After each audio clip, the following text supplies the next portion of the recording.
So despite the little mistakes, that didn't go so bad.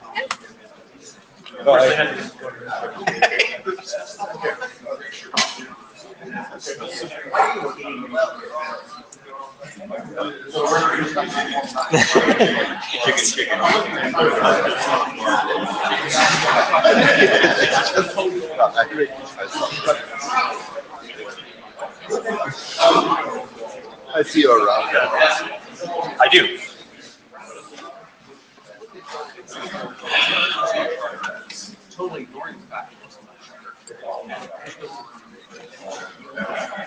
Orderly transition of power here. No problem. Take your time. Okay, thanks.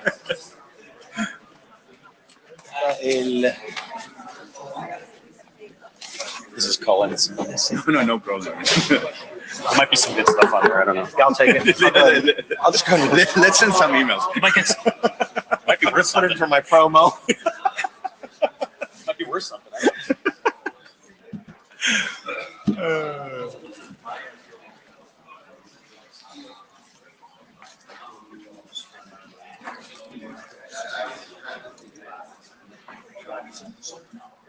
Esto lo que necesitamos es pero acá tienen solo el viejo, no es el Don't worry. Is one of these mine? no, that was no, I think it's the one I just got there.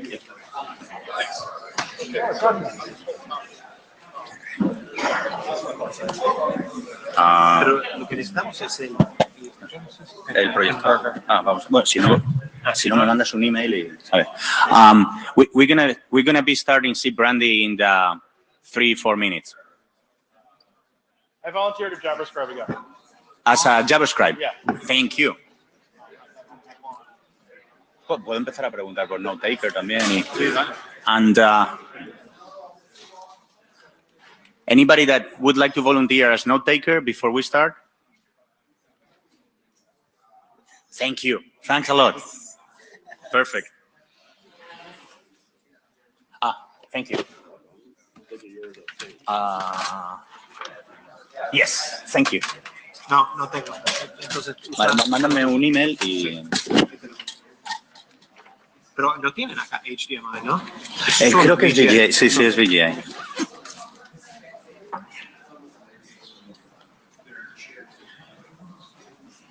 Y John nos ha mandado...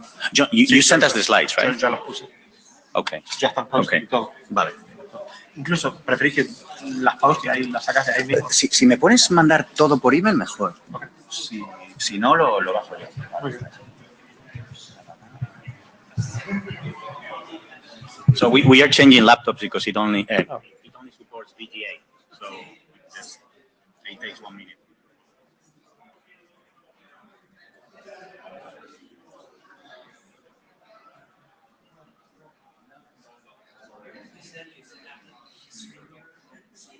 Yeah.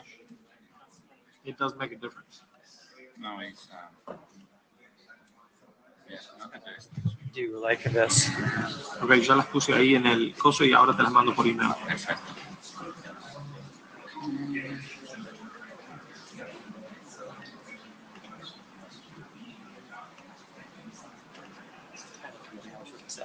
No, y that's what I'm, yeah, no, not nervous. So we're driving, right? The slides for? Yeah. Yeah, I'll do that. Vale, perfecto.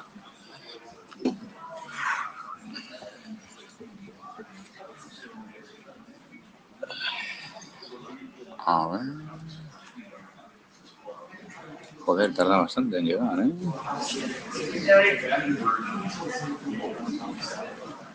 ¿Dónde está? ¿Están todo eso? Yeah, I can entrust you with that. Exactly. Pues no me llegan, ¿eh? A ver, espera. Aquí 97. Bueno, mientras tanto voy mirando. Aquí ya está. Perfecto. Vale, Chess. SIPBRANDY Peterson. A ver. A ver, perfecto, tío. Vale, ya está aquí. Ok, entonces lo que tenemos es la de OSRTP, que, bueno, obviamente Al del otro no está, Claro. y está el BCP y ya está. y esta que va a hablar. Claro. Pero ¿qué había dicho Ben de la otra, del OSRTP? De que Pues si era Standards Track Sí, o no. pero él está ahí, o sea, que puede hablar de ellos. Perfecto, yeah. Okay, let's get started. They only have VGA, so we had to change laptop, actually. So welcome to the SIPBRANDY working group. But we need to write the, yeah. Okay, so we have a JavaScript and, volunteer to take notes, so thank you very much. So we don't need that. If somebody can be in the Jabber room and relay comments to the mic, that'd be great as well. That's true, actually. Okay. Okay, so this is the note well. You should be familiar with that. If you are not, just go off and read it. And this is the agenda we have for today. The status of the working group also is that, as you know, we have 2 drafts, and there's basically nothing that has happened since last time we met in Berlin. The OSR RTP draft, we're not going to have a presentation because Alan couldn't be here, Andy couldn't be here. So, I mean, and there was nothing new to present, basically. And John is going to be giving a presentation on the BCP. Maybe, I don't know, Ben, if you want to say something about the, status of the other draft, like, proposed standard versus informational, or you're still discussing with the ISG. I mean, what I want to know is that if the working group gave you all the feedback you need, or you need further input, that's basically what I would like to know. I think I have the input I need. I do need to discuss it with the other RTADs, but we did come back and find, yes, here is a place where we're actually updating a current a proposed standard.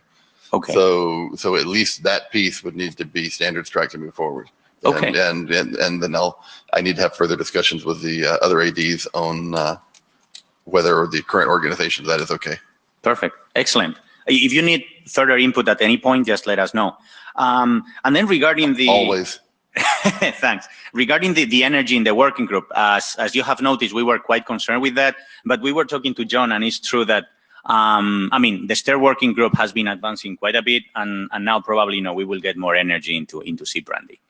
So without further ado, John, I'll get your slides up. Thank you. Okay. Here.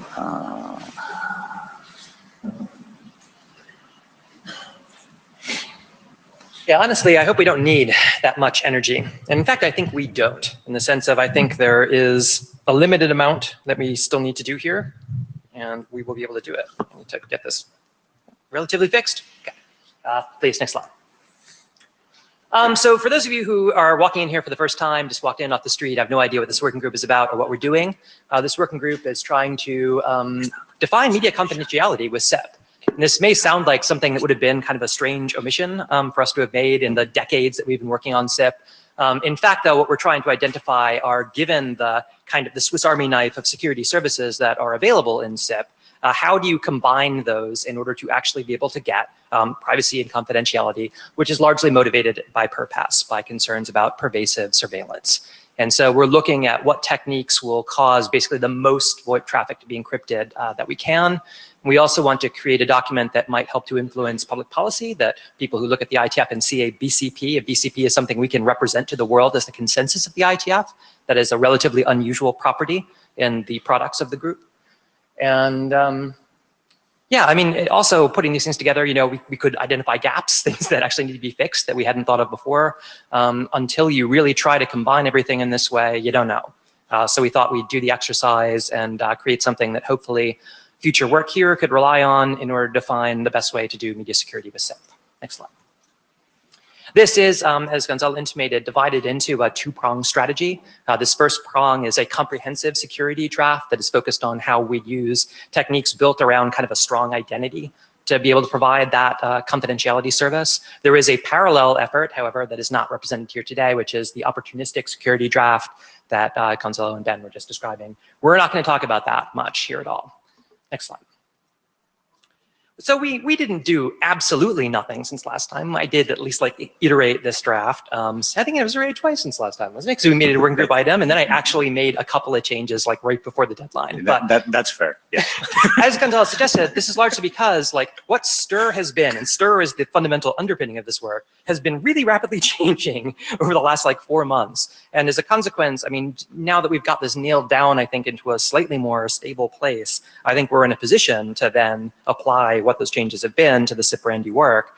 I think I've done a lot of that in this revision, actually. And my hope is that there won't be a lot to do after this, that actually, you know, most of what we need to do is probably done at this point. More significantly, beyond that realignment, we did have a discussion last time in Berlin. There were a couple points in that discussion that came out of it that are noteworthy. One, you know, in the original draft, we had a pointer to PERC, to kind of the double work that's going on there. We removed that since last time people said this is really not mature enough to be something that we would point to at this time. So right now we kind of defer to any of these kinds of, you know, conferencing solutions or trying to figure out ways that multiple parties can maintain confidentiality while still using a central bridge. That is now punted to them. That is not going to be in the scope of this BCP. We also removed much about OSRTP. We used to have kind of statements in there like, you must do what we're talking about here, but you may do a bunch of other stuff that's actually discussed in like Alan's draft.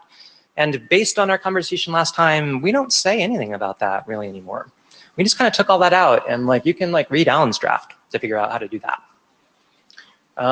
We tried to put in some better text about anonymity and its STIR interaction as well, and a bit more about like self-signed certs and things like that too. But these are, I think, the substantial changes, just aligning it with the ongoing work in STIR, removing the things we agreed to in Berlin, and then just bolstering a little bit of the certificate management stuff. I do have a couple questions though for the room, so I hope you're paying attention. There are things I think we can profitably discuss in what little time we have today, so please do follow along. Slide. One thing that I think that has emerged largely from Shaken, actually, is this concept that we're profiling STIR in certain ways for particular applications. And I've tried to retool this document to talk about the work of SIPBRANDY as a STIR profile. We're taking STIR as its baseline and applying it to this problem of doing media security. The best way to extend STIR for a profile like this, when you really want the other side to like understand the extension, is to use this passport type parameter that we created for Passport. Passport is the object format that STIR uses to provide its integrity protection over elements of SIP requests. And as a consequence, we've now defined one of those for this. The extensibility model is actually something that Chris and I like messed with incessantly over the last 6 months or so. Now that that's stable enough, I think I can articulate what the right way is to do it for this. And so this is my idea. But what we have now, there's an MSEC passport type, and this is something that would be signaled in the passport as well as in the corresponding SIP header that carries the signature of that passport. And this basically allows the endpoints to negotiate support for this profile. It requires that a verifier, well, okay, the way we've defined the profile, it requires the verifier must fail the request if there's a signature violation. This is not a property that is intrinsic to Passport. In fact, you know, all of SIP identity and Passport is pretty forgiving, right, about what local policy can be. Like if you get an identity header and the signature is broken, if it's not your policy that you should reject the request in that instance, you don't have to. Well, this is different because for SIPBRANDY, you actually are trying to create, you know, an environment where you don't necessarily want to fail back. This is when someone is originating a SIP request, they want media confidentiality, they want the request to fail if that confidentiality is not available. That's pretty much how we define the profile on this. I'll have a few weasel words about that later on that I'll talk about, but that is not a constrained baseline STIR, and that is something that is different about this MSAC profile of STIR. Now, we want this to be end-to-end. That's also really different from the way STIR works. STIR has this concept of an authentication service and a verification service. Those could be instantiated in a user agent or an intermediary, or actually in all kinds of external entities and weirder STIR architectures that we have at least daydreamed about. Here, you know, we want it to be end-to-end. I think we can make sure that, you know, MSEC gets to a verifier and the verifier can know that MSEC was used. It's a much tougher question to really prove, like, was it done by the originating UA or not? I'll have some things to say about that, but it's a little sketchy. And so I'll have some questions for the group about this as well. Next slide.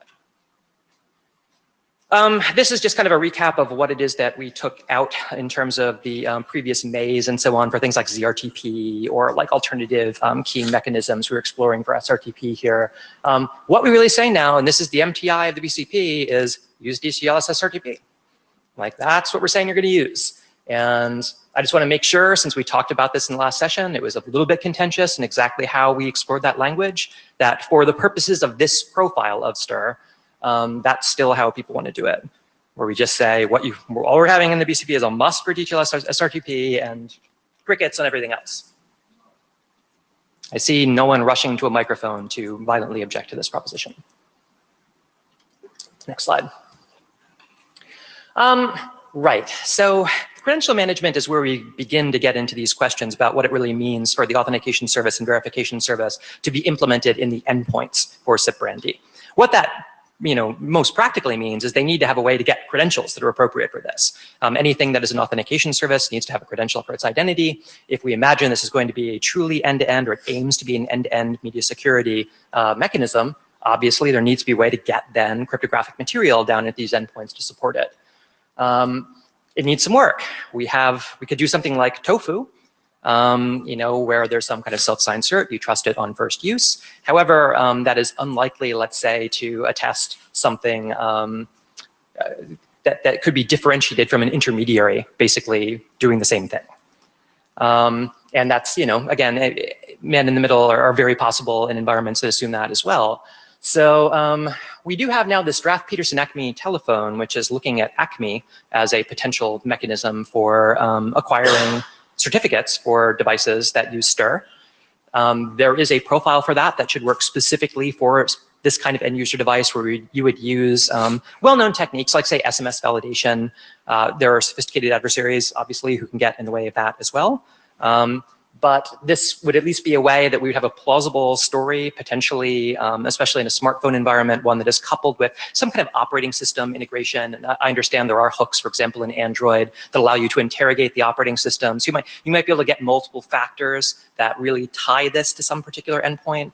SIM cards, another possibility of places where you could try to get something that is tied to the device that is controlled by the user to be coupled with the way that the credentials are issued for this. Because probably the only reasonable assurance we're going to have that this is truly end-to-end, that the entity that you're talking to actually is an endpoint rather than some intermediary, is going to derive from something like that, from some kind of a multi-factor process that identifies the device itself, and then you're going to have some assurance of the user's control of that device. That much said, we're, much like STIR itself is, kind of punting on this. Like we're talking about some ways that you could do it. If we have some very clever notions of how we could do this that we think will provide stronger attestations that this is in fact an end user device, we might want to prescribe those. Right now, though, it's pretty, I'd say the guidance is inspirational rather than very specific about what credential acquisition looks like for this. However, I think, again, credential acquisition is probably the only thing that plausibly is going to mark a particular passport as being signed by a device controlled by the end user versus not. Russ, did you have thoughts on that? Russ Housley. So the question I have is who we're going to mandate have the certificate. Then we can talk about how they want to get it.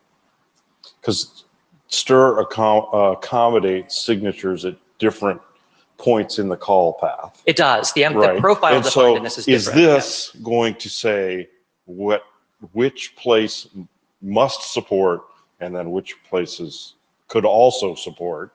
And that's what I'm trying to understand, because you can't answer that last question till you know who the signer is. So the intent here is to provide end-to-end media security, and as a consequence, the assumption is that there is some sort of endpoint, right?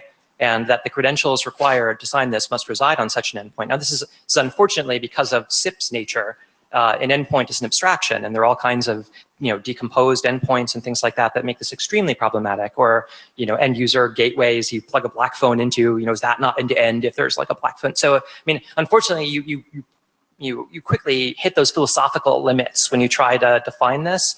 I'm just trying to figure out what the best kind of assurances we could get that in a device is associated with this. And so that's why I'm thinking of things like this multi-factor auth that might be associated with the device itself to really strongly couple this to the device. Okay. So one thing that's worth noting about this last point about service provider certs is that transparency mechanisms like CT potentially alleviate some of those concerns, right? Fair enough. Namely that, so to what extent depends on exactly how they're deployed. No, it could make a lot of sense for this actually to have a ledger for this, yeah. Yeah. Colin, did you have something? Colin, just to sort of meta level, I don't think we necessarily have to prescribe that you couldn't do that other ways, but I think that we do need some way that we say you'll have that'll work, because this solution is sort of laughable without it. This is the hard part of it. So if we're going to put together a solution that really all hangs together, we don't have a solution unless we have some answers to this problem as well. So I think it should be within our scope to solve this. And I get all the, I don't know how to solve it. Though. It's a different bar. Like TLS doesn't have to meet that bar, right? Like we don't ask TLS to solve how you get the certs for it in the standard. So I mean, it's an unusual bar for the IETF. I know we want to try to give some reasonable guidance for this, right? And maybe there, again, Yep. I'm really poking at here, is there better guidance we can give than we ordinarily do about this? Fair enough. Okay. Chris? Chris went. I guess you don't mention explicitly, but service providers obviously have to follow legal types of requests where we do have to do man in the middle. Yep. So that's actually one case where if a service provider was ever going to adopt something like this end-to-end media security, which can be a good thing, we sort of have to be able to, at least for certain calls, do some legal things. So just to point that out, I'm sure you already thought of that, but there is some language in there about SIPRAC, right, which is an example anyway of a mechanism that was designed for that purpose that we standardized in the IETF. Where you kind of fork basically the media coming out of the endpoint to two devices, one of which has end-to-end confidentiality over the internet, the other of which goes to the recording entity that's required by CLIA or whatever. So I mean, I think there are solutions to that. This particular mechanism, and this is going to be true of anything that kind of follows the per pass mandate, is looking at just enabling that end-to-end media security between two endpoints. And so, yeah, it is necessarily going to be antagonistic. I fear this would not be something that people be looking to service providers like help this happen in this instance because of that very, very question. No, I understand that. I mean, it could be just in the domain of I want end-to-end SIP media security, and that's it. But if you're talking about service providers there, and I'm assuming that it would be beneficial if there was some way in the future that this could happen. But, you know, the problem is we do have man in the middle requirements there. So. You do. Well, really on the slide, I'm just noting that concern. Again, the per pass threat model understands that certainly, and that's what we're coding to here basically in the standard. Next slide. Leaving that one aside for the moment, on connected identity. So one of the interesting properties of STIR is that it only works on requests. You cannot sign responses in STIR. There are a number of historical and technical reasons for that. Back in the day, John Elwell hacked together the connected identity draft to try to remedy this. I've kind of looked it over a bit because basically we need the same thing for this. Ultimately, because we need the two endpoints to both originate signed identity headers, basically using STIR. We need them to use something like connected identity. Connected identity, among other things, relaxes the requirement that you maintain certain dialog tags, like the same from header field that was in the same to header field that's in the original request, things like that, in order to be able to show, especially for mid-dialog requests, for early responses and things like that, that what the actual target was that a call reached. And this is really necessary for any of this to work because you need to sign for that identity. And if that identity was in fact not in your administrative domain because this call was forwarded to you, you literally wouldn't be able to sign it unless you're changing those identifiers. I've looked at 4916. I'm not sure I see much that's a problem in the sense, I mean, there's a lot of examples there that use 4474. There's a lot of 4474 specific language. I'm not sure there's enough that it warrants like an update. But I'm interested in the opinion of I'd like someone other than me, like who's here to like read it at some point and see if that's also their assessment. I just didn't see a lot that looked like it needed to be repaired apart from examples. And given that, I was like, well, I mean, would Jonathan? Jonathan, could examples go in one of the other drafts then the reference that, the other way around, sort of this shows how you'd use 4916 with the thing we're defining now? We could definitely do some examples in this. That's one of the many things we probably add when we think we've got the story baked properly. Can we get a volunteer to look into this? Hello? Everybody's doing email. So John is asking for help on having a look at that from that point of view. You can read it, the second sub-bullet. Yeah. What we need is somebody who can read 4916, who has some familiarity with what's in 4474 bis and how it differs from 4474, and say, okay, given the deltas between 4474 and 4474 bis, is there anything we actually need to change about the connected identity mechanism? Let's not focus on whether it, uses the term identity info right in places. So there are things that were deprecated in 4474 bis.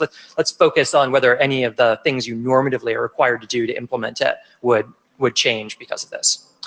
Adam Roach, and with the caveat that the last time I got with the microphone to volunteer to do this kind of thing, it took me an entire IETF cycle to get around to it. Put my name down and then bother the crap out of me. All right, thank you, Adam. Can we get that captured in the notes, please? Yeah, capture the notes. We're going to bother the hell out of Adam. Yes, exactly. We got that part. Also be aware, there are some hard edges around retargeting, right? I mean, I wrote a draft about this way back in the day that was called the unanticipated response draft that I refer to all the time since then, that we never made an RFC, but that basically asks this question you see posed in bullet here. Wait, I didn't mean to call this person. Why are they my connected identity? Like, you kind of throw SIP invites over the wall and they get routed and you don't know why things are forwarded or what happened in the network. Now, there have been a number of drafts that have addressed this over the years, history info, diversion, things like this, and they have various levels of uptake in the marketplace. Because of the cryptography associated with this in particular, though, I think a cryptographic solution is probably warranted for this. And I took a stab at this because people keep complaining about this as well on the stir list. There's a draft now, a draft Peterson stir divert, that looks at a special passport header that basically does a cryptographically signed diversion that just lets you say this call has been forwarded from its original destination to somewhere else. So take a look at that too. Again, I think we need that in order for the connected identity story to really work. So that's another piece of the puzzle that we're folding into this. Next slide. This is something that also came up in the stir list. Do people want some kind of middle ground, maybe an opportunistic stir? Actually, I had a previous slide on opportunistic stir in Berlin that talked about something different than this. Do we need a way that when you're trying to use this MSEC mechanism, you still want the call to set up if the other side does not support media security? You'll know that it's not encrypted. There won't be any ambiguity about that. But you're still willing to let the call be set up if it turns out that encryption cannot be negotiated. And this is, I mean, you could always try it with MSEC and then, try it again without it, right? I mean, invites are cheap. But if we wanted to do that, I think there is a reading of stir, and especially of its extensibility mechanisms, that kind of would already allow this if we wanted it. And that the authentication service, right, the only indication it really gets that the alternate side supports MSEC is when it sees this request in the backwards direction that contains the answer that is going to contain the MSEC passport type in it. And if the authentication service is feeling forgiving, right, it's on the originating side. So it's, in this instance, it's supposed to be coupled with the end user's device. The end user would control the authentication service in this instance. If it's feeling forgiving, it could just be like, okay, like, you don't support MSEC. You obviously didn't understand the identity header in here. There's no identity header whatsoever in the response or whatever. Fine, let's just set up a call. I could document that. I don't think it breaks anything in stir to do that. But I was curious if people thought that was even worth documenting, or if we want to take a strong stand and say, actually, when you're using MSEC, don't do that. That's the alternative, right? We could say, if you send MSEC as an authentication service and you get back from the other side something with no identity header with MSEC in it, you must fail it, right? I don't think we quite say that yet. We could. Right now, it's just a bit ambiguous. I think that is Cullen, then Krister, then Jonathan. Hey, John, actually, I have a question, though. So this is Gonzalo from the floor, but document it in this draft is what you're talking about. Yes, it's not documented in the draft today. Yeah. Cullen James. I mean, I think we should describe something like this. When you look at practical deployments, they have to figure out how to solve this problem, and they'll all do it differently, and we won't like the answer, and they'll paint us into corners that we can't get out later if we don't end up describing this. So I would prefer to describe it and then decide whether we say, you know, we truly hate this, but no, you'll do it anyway, all in caps. I mean, that may be the category for it, but you can decide that later, but we should have some text that says it. Krister, thoughts? Yes, Chris, what you just said, isn't that something which is more generic to extending STIR and should actually be documented in the STIR document? So STIR does behave this way now, right? Okay. So again, I'm talking about what the baseline STIR behavior there is in the second whole sub-bullet. We could, however, override that, right? We could say you must fail this for this specific profile. Again, the same way that shaken is a profile of STIR, this is a profile of STIR. And we could say that in these cases, we wanted to ban it. Right now, it's just a loophole that I don't say anything about either way. And I observed this loophole existed because people like Dave Frankel are asking on the STIR list, is there a way to do this opportunistically, right? And I was like, well, you could. So, I mean, I think the question is, if we say nothing, we're still allowing it. We could, instead of saying nothing, explain how to do it, right? And say, this is, by the way, this loophole exists, feel free to exploit it. Alternatively, we could say, all right, you can't do it and make it a must not for this profile. Yeah. Would you prefer any of those three options? No, I mean, the only thing, what I want to do is, assuming I'm the verifier and I only support STIR, I mean, as done in STIR. And I get this invite with this MSEC or whatever you call it, and I have no idea of it. I don't know what it is. It's just something to me which is unclear. But it's still okay for me to indicate this call as being verified. I don't want to reject this because, you know, I do STIR and I get this stuff. That's my all only. True. We're not changing that behavior. Really, the only behavior would be back on the authentication service side. Right. The change here, if we were to make a change, it would be that when the verifier side sends back the response to the invite, if that doesn't use MSEC, we could say, because the originator of the call doesn't like that, you have to fail it. Yeah, sure. Then the originator can do whatever it wants. Yes, exactly. This is not a verifier behavior question, actually. It's an originating side behavior. Jonathan, then Ecker. Okay, Jonathan Lennox. Yeah, I was going to comment that I think that there probably should be some warnings that even if you're doing opportunistic, you know, if you called this guy yesterday and he did MSEC and you called him today and he doesn't, you know, that's not the same thing as I'm calling somebody out of the blue and they don't do MSEC. So, yeah, I mean, more complex policy analytics, things like that aren't exactly, I think, the immediate scope, but certainly we could have some guidance like that. The tofu stuff should obviously have guidance like that. Yeah, so I mean, it's sort of like inverse tofu or something. Yeah, yeah. So the other related thing, you know, what you're saying here is, I'm wondering if you want anything in baseline STIR for basically comprehension mandatory. You know, if you don't understand this field, either, you know, ignore identity entirely or even reject the call. So that text is there. It's pretty good. The difference is, this is to Krister's point, we don't prescribe that you have to reject the call, right? We prescribe if you don't understand the PPT type in that identity header, you can't use it. Now, it's then local policy up to you what that means, right? If there's another identity header that you do understand in addition to this one, obviously you can use that identity header you understand. If you don't require identity at all, you can still process the call. So, I mean, there's that range of policy outcomes isn't affected in baseline STIR, but we're doing something stricter and narrower than baseline STIR here, which is why we have the opportunity to make this stricter if we want. Ecker. Yeah, Eric Scola.